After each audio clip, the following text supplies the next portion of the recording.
right ẹ kì í mú látòkè wọ́n máa sọ pé ṣé bàbá wọ́n á ní ṣé Buhari ṣé bàbá ṣé bàbá 4+4 8.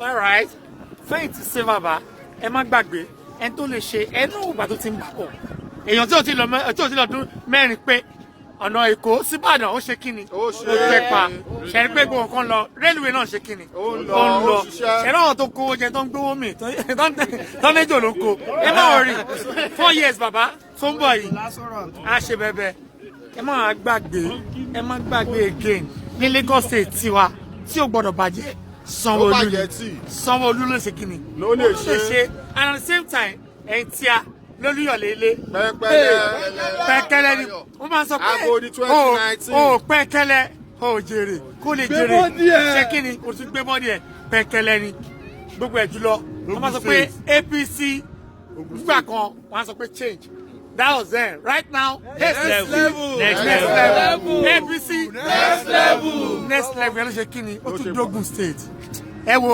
Nàìjíríà ò ní bàjẹ́ kò dẹ̀ ní ṣe kí ni kò ní dàrú Dapo Abiodun brother wa ni o local state ẹ mú fún kẹ ṣé kí ni kẹtẹ síbẹ̀. àwọn Abdulrasaq ní Kwara. ṣé tí gbọ́dọ̀ sọ Abdulrasaq ní Kwara. ó tó gẹ́. ẹ má wo ó ti tó gẹ́. ṣé kí n ja ìtàn bóyá kò yẹ yín. ọmọ ẹgbẹ́ ló sọ̀rọ̀ may God bless you.